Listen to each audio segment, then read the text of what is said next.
This is desert, an endless wasteland of sand and wind, a place where distance stretches forever, where direction is lost along the shimmering horizon. Above, the sun hovers relentlessly. Located on the margins of these deserts, there are arid and semi-arid grasslands. The vegetation of these desert margins is capable of sustaining man and livestock. It has done so since the beginning of recorded history.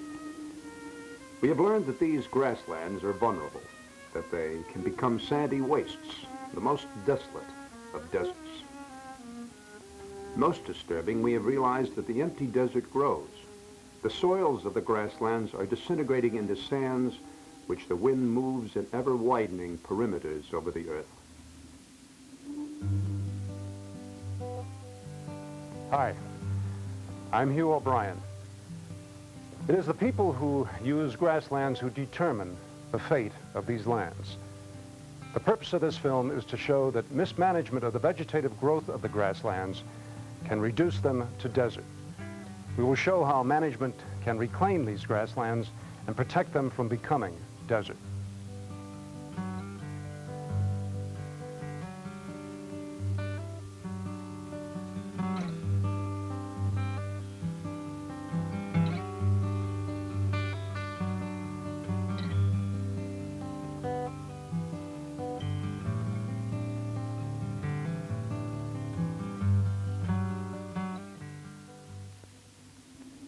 Among the earliest agricultural societies were those which grew upon the margins of the Saharan, Arabian, Gedrosian, and Thar deserts. The grasses of these desert margins allowed man to domesticate animals for food. They provided the seed stock for cereal grains which led to the production of crops. In the relatively brief history of the United States, it was not until the latter half of the 1800s when settlers, discovering that grasslands which surrounded the deserts provided excellent forage for their livestock, established the Agricultural Society of the American West. Ranchers patented public lands in order to acquire water rights. They fenced great areas in an effort to deny access to others. Those who found water first defended their use of it possessively. Conflict was inevitable. Men whose ambition made them unscrupulous and men whose survival depended upon the water and the grass fought to own what they believed was there for the taking. The violence which has become legend in the stories of the American West began over the early settlers' competition for the natural resources of the grasslands. Surprisingly, it was not until 1934 that the federal government did anything to regulate the grazing use of its arid and semi-arid public lands in the American West. The first director of the Grazing Service, which later became the Bureau of Land Management, Mr. Ferry Carpenter, remembers the problems and the results very well. The Grazing Service was established by the Taylor Grazing Act in order to protect stockmen, both cattle and sheepmen in the West, who had investments there and owned property and paid taxes against the people that simply owned livestock, sheep, and came and poached on these public lands and took them away from the legitimate owners. It ended the strife between cattle and sheep because the government took over the policing of the allotments. Now, these public lands are managed by the Bureau of Land Management, whose representatives live on the land which they supervise and work closely with the people who use the land. What we had to do in the beginning was to understand the vegetative needs of the plants. What did they need to grow strong and to endure? Equally as important were the livestock. They also had to be given full consideration. Once these needs were identified, a grazing system was developed. We did all this with the help, advice, and cooperation of the local ranchers who grazed these lands. We couldn't have accomplished this without their advice and their cooperation. How about it, Jim? The old tank quit leaking? Looks fine now. Within this enormous area, which makes up the arid and semi-arid lands of the western United States, there are 133 million acres, which is public land and supervised by representatives of the Bureau of Land Management. Within these public lands, there is a variety of desert margins and grasslands. The distinction between these areas is revealed in the amounts of rainfall or snowfall which they receive, the kinds of plant life which grow upon them, and their average mean temperatures. What they share in common is that within the last 100 years, livestock has grazed upon them. Below the 35th parallel, the average mean temperature is 65 to 70 degrees Fahrenheit. The hottest areas are noted in darkest red. The annual precipitation in these areas is below 5 inches.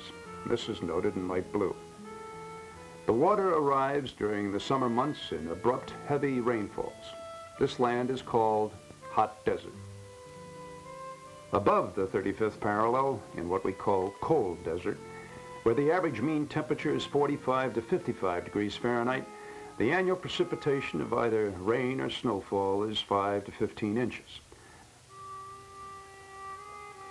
The desolation of desert begins to steal across the margins into the grasslands, and the desert grows.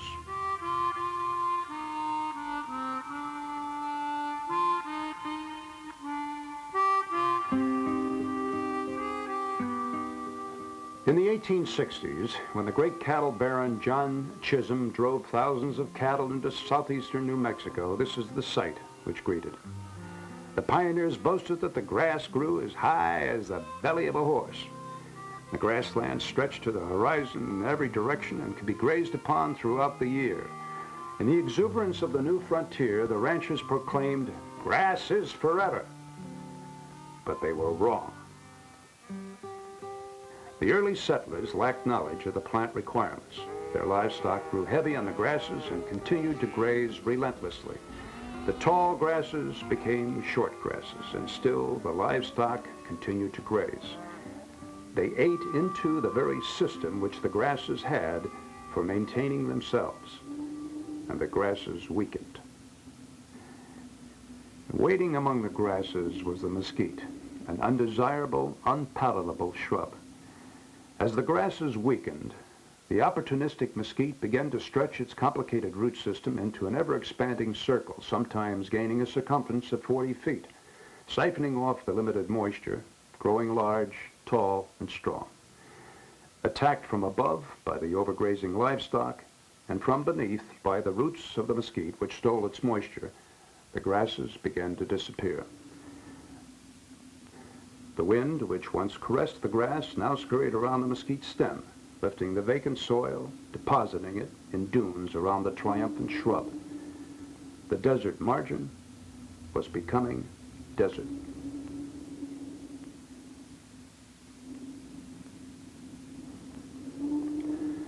Much of the mesquite-encroached land is public land of the United States for which the Bureau of Land Management has responsibility. At first, the BLM, working with the local ranchers, reduced the number of livestock and shortened the grazing seasons. These attempts alone did not work. In the 1960s, the Bureau of Land Management realized that it would have to rely more on total grazing management systems to maintain or restore the land's capability. Working with the local ranchers whose livestock grazed the public lands, the BLM made a complete analysis of the area and designed a grazing management system based upon the physiological needs of the desirable grasses. To effect the system, the BLM had to construct fences and make water improvements. Because the mesquite had become so predominant, the BLM had to reinforce its grazing maintenance program with some chemical treatment. As a result of aerial spraying, much of the mesquite was killed without harming other growth.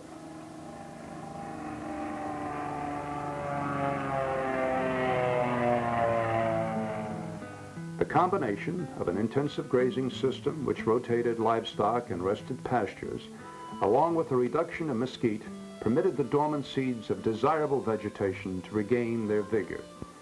This desert margin land, given the chance to recuperate, has made a miraculous recovery. The grasses have returned, the duning sands of desert begin to disappear. But it is dangerous to take success for granted. Not long ago, this land was brought back from becoming a near desert. We sprayed the mesquite. We set up a grazing management system, but we made a mistake. We failed to see that the grazing management system was properly implemented. Now this land is slowly becoming desert again. Having won back the grass, we failed to make sure that the grazing rotation schedule was followed. And once an effective grazing management system is established, it must be carefully maintained. The mesquite and the desert are always here, waiting for us to relax and to forget.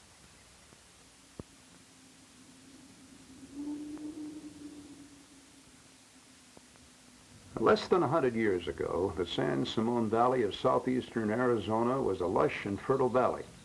Along the valley floor, a perennial stream flowed, its water filled with fish. Beside the stream, thick grasses and willow grew. Birds darted and nested in the thicket. 50,000 head of livestock grazed as far back as the surrounding foothills. There, local irrigation was possible. The farmers, the ranchers, the livestock flourished. Then, in 1934, less than 50 years later, this valley was declared a national disaster area.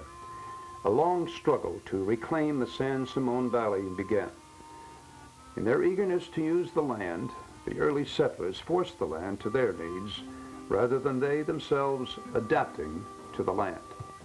The abundance of palatable grasses gave way to an invasion of various desert shrubs. In addition to overgrazing the grasses, the settlers, in an effort to detour the occasional overflow waters of the river, away from their newly founded community, cut a channel to enable the seasonal floodwaters to bypass. Unknowingly, they increased the river's gradient. The flowing water began an eroding action known as head cutting. Head cutting is the sudden dropping away of soil caused by rapid flowing water over an area which has been depleted of its vegetative cover. It is a combination of two actions. The oversoil runoff of water dropping, however little, to a lower level, causing erosion at the point of drop, and as the water lands, it hits the lower level, creating an erosion undercutting action. This oversoil water force and undercutting combine to slowly and methodically erode away the topsoil. Head cutting takes place both on the sides of a channel where side streams enter the main stream, and certainly in a much more dramatic fashion in the main channel itself.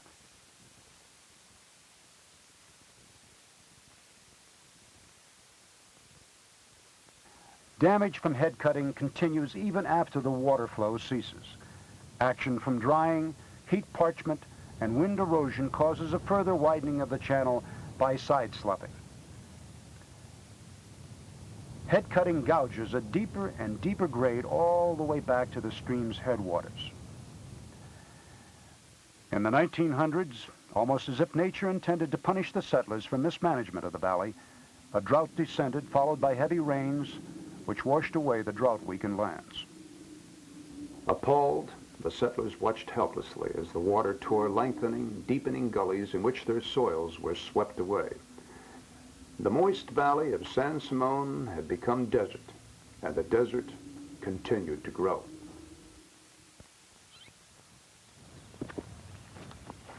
Almost half the area of this valley is public land. This land is managed by the Bureau of Land Management, which assumed a leadership role in the very complicated task of restoring it. The Bureau of Land Management and the people of this San Simon Valley understood that soil is the basic resource. It supports life. The BLM and the people agreed that the soil must be saved if the land was to be saved. Modest efforts were begun to restore this land in the 1930s. Contour terraces such as this one were built, which slowed some of the water flow and collected silt. This one is still working effectively. Unfortunately, in the early days, we failed to adequately maintain our efforts. Many of these contour terraces washed out. It became apparent that more elaborate efforts in the main channel and tributaries were necessary to slow the incredible force of the moving soil and water. Using rock and soil available here on site, a fan-shaped dam was constructed downstream at this location to allow the flow of water to slow, which should then in turn allow the silt to accumulate here behind the structure. This spillway allows large flows of water to flow downstream under control. The silt that the water carries is deposited behind the dam as the water flows down. As this silt accumulates, it backs up behind the dam. The river is regraded to its original channel. Thus, a perennial stream is hopefully reestablished. These abutments, sometimes called dragon teeth, break up water that is flowing rapidly through the spillway, thus preventing undercutting. This drawdown pipe drains the shallow water that may remain behind the dam. The outflow flows over this general area, encouraging the reestablishment of native grasses. The main channel has regraded for 50 miles upstream. The first 15 miles upstream has completely filled in to its original gradient and once again grows palatable vegetation. This area today is a showplace of wildlife habitat management. Not long ago, the area upstream would barely support 2 or 3 cattle per square mile. Today, because of the restoration efforts, this land supports 150 head per square mile. But these livestock are carefully managed to prevent the incident of overgrazing, which could begin the process of degeneration all over again.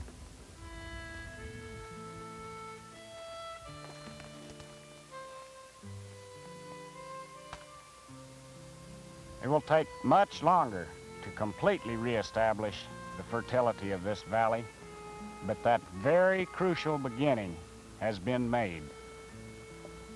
Man and his livestock not only can coexist with, but can help to support the balance of nature.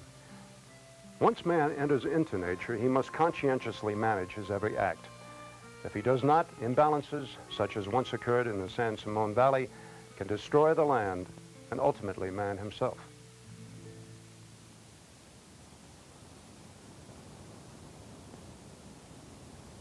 In the cold deserts of Nevada, where the annual precipitation is as little as 4, sometimes 5 inches, the soil is characterized by alkaline conditions.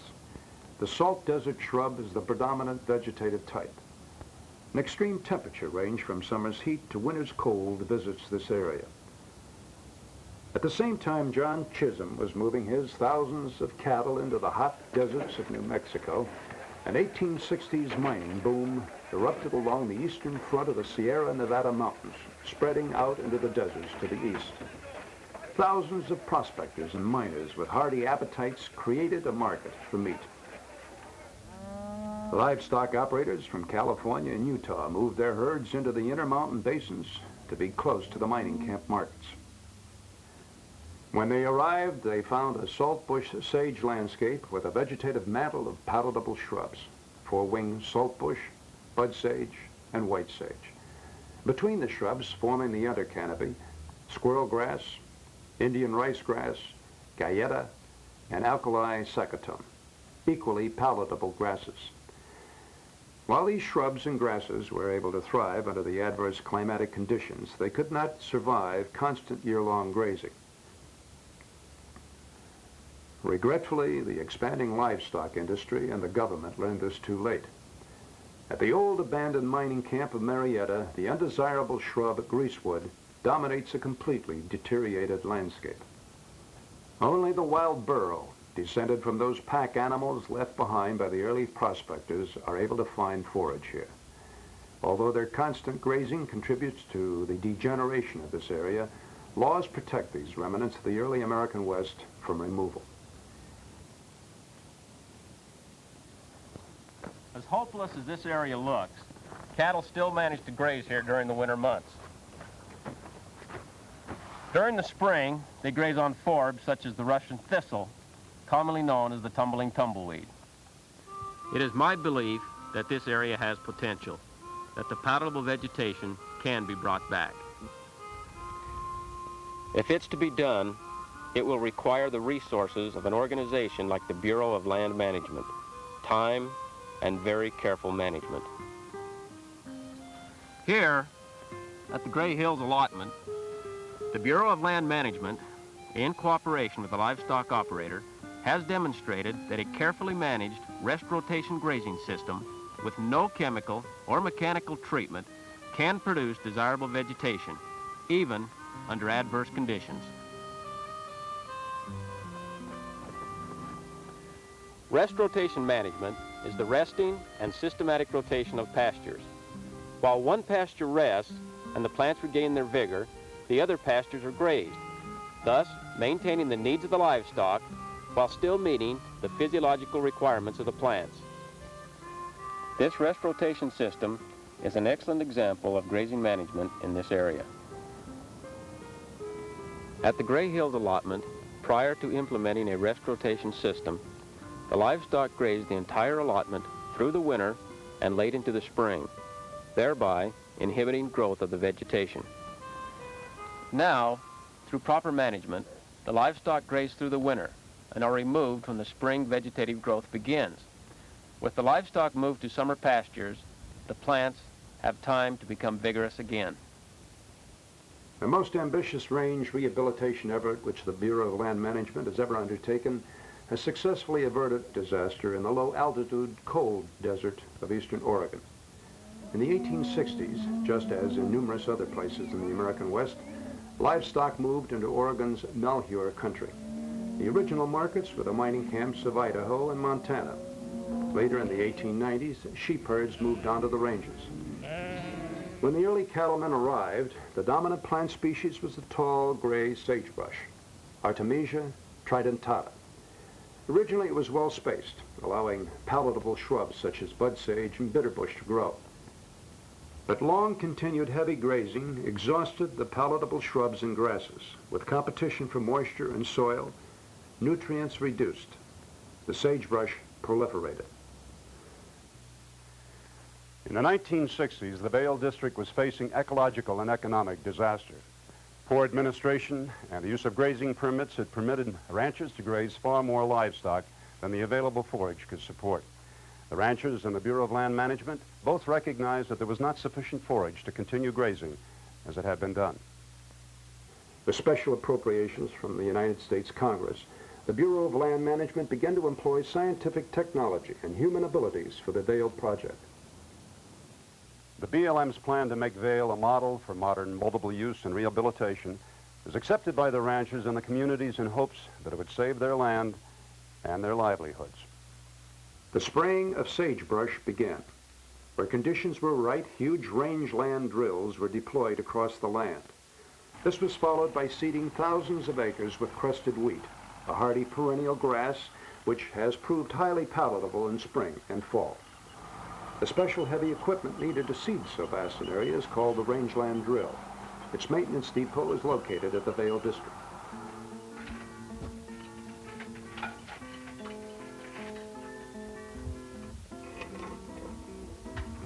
We have two Rangeland drills attached to one tractor. This gives us a 20-foot seeding swath. And in this fashion, we can seed the vast amount of rangeland we must to accomplish this seeding project. These discs churn the soil, opening it for the seed, which is carried up here. Seed then falls through these series of channels and into the freshly turned soil, where these dragging chains brush the soil just enough to cover the seed and hold it. Following the spraying and the seeding, we have to schedule an intensive modern grazing system. When that's effectively carried out, the large areas of crested wheatgrass seedings thrive. The character of this introduced grass is well suited to the seasonal cycle of this country, where livestock spend their winter months on the home ranches, then move across the public lands in the spring when the crested wheat is tender. The grass rests dormant in the hot summer months, but is matured when the stalk returns to graze in the fall. Here at Vale, we relied heavily on plowing and seeding, and that's expensive. But our range was gone and our time was short. If you have adequate time, grazing systems by themselves can restore the balance of nature at far less cost. It's better to solve your range problems through management than to buy your way out. One of the great benefits in restoring the balance of nature to the desert margin grasslands is the support which these efforts give to the sustenance of wildlife. The Bureau of Land Management works diligently to maintain and safeguard the natural habitats for indigenous wildlife so that they'll remain in their natural environment. The encroachment of the deserts into the desert margin, which are natural habitats for many species of wildlife, force the wildlife to leave or to die off. The wildlife most dramatically affected are the grazers and browsers, deer and antelope. Their sustenance is the endangered vegetation. However, the non-game animals and reptiles whose habitats are spread throughout the hot and cold desert areas are facing similar dangers. Their habitats and food supplies are also part of the vegetation of these grassland areas. The needs of the indigenous wildlife are considered in the development of each allotment management plan.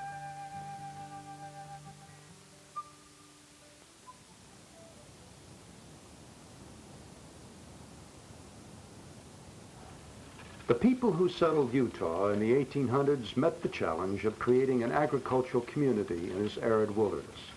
Their ingenious and extensive series of canals brought supplies of water great distances to irrigate fields of natural hay which fed their livestock in winter. The tops of the sandstone mesas which rise from the desert floors provided their summer grazing. Originally, Indian rice grass and mountain mahogany grew upon these elevated pastures. The dark green juniper and pinion remained clustered on the adjacent slopes and within rocky canyons. Then, as the number of livestock increased and the summer grazing season lengthened, the palatable grasses began to lose their vitality. The juniper and pinion spread out over the mesa, their needs absorbing most of the limited precipitation, crowding out the grasses until there was no growth between the pinion and juniper under canopy. In order to help the people of this area maintain the range, we have designed a grazing management plan which allows them to alternate their livestock grazing between public land and their own private land. This alternation between private land and public land gives the vegetation the time it needs to reestablish itself. What is unique here is the treatment we apply toward controlling the proliferating pinion and juniper. You about ready, Quint? Just about. Because the ground here is so hard and rocky, and the undesirable pinion and juniper so tenacious, we have resorted to chaining, a method which has proved effective. Attaching strands of heavy anchor chain to tractors and dragging them along the surface of this tough, irregular ground, we can uproot the forests of pinion and juniper which have taken over the grassy pastures. The tractors are spaced 50 to 75 feet apart, and the tractors slowly drag the chain through the trees, breaking them off at ground level or uprooting them. The operators must keep each other in sight constantly, or the tractors will pull apart and work against each other. In an average long day, this type of chaining operation can cover 200 to 300 acres.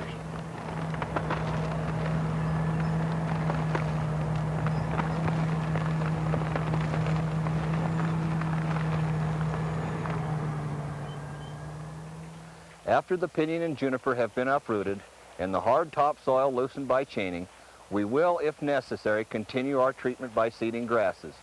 With rainfall like this and proper management, the seed or the original grasses will take hold. By maintaining proper seasonal use of these mesa pastures, we can preserve the natural vegetation. Originally, our chaining operation was developed to sustain greater deer herds and improve our wildlife habitat. Due to chaining, this area now has an abundant regrowth of palatable vegetation.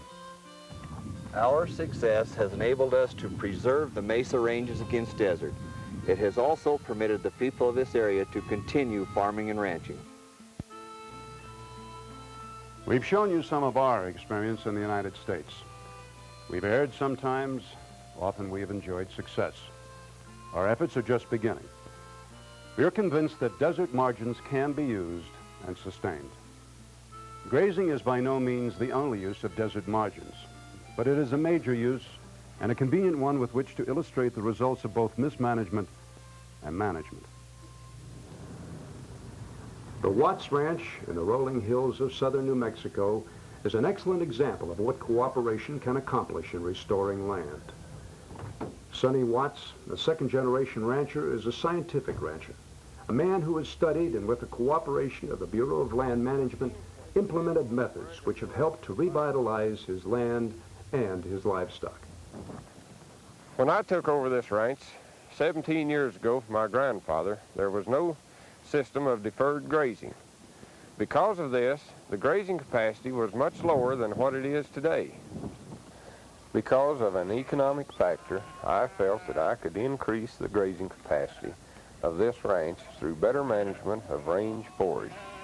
I devised a grazing system I thought would work for my ranch. This grazing system involved dividing my ranch into 3 areas. I graze on one area at a time for a period of 12 months while the other 2 rest. This allows the resting areas to increase in plant vigor and growth. With the use of concentrated grazing, which is a part of rest rotation, far less labor is involved, especially during periods of roundup and chipping. The key to any grazing system is the proper distribution of water. This enables optimum livestock movement and a more efficient use of the forage. Sonny Watts learned that his range improvements, fencing, water disbursements by use of pipeline, and pasture rotation have benefited him greatly. He's now able to graze in year-round pastures with adequate reserve of grass for drought periods. Additionally, the restored, vigorous grazing areas have reestablished the ranch's watershed, and a stream that has been dry for 30 years has once again begun to flow. Sonny makes maximum use of the stream through an irrigation system. An annual corn crop can be made into silage to fatten his livestock for market. His prized apple orchard produces an additional income crop. By implementing my grazing system and the range improvements I have made with the assistance of the BLM, I have now increased my carrying capacity. We are able to lamb on fresh green pastures in the spring each year.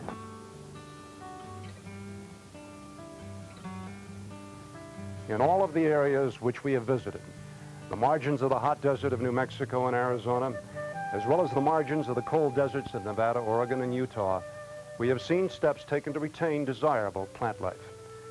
And when these steps have been successful, the plant life regains its balance and the growth of the desert is stopped. The desert margins of the world share similarities with those in the United States. Perhaps our experience and efforts can stimulate other peoples to the challenge and reward of both protecting and using these critical margins.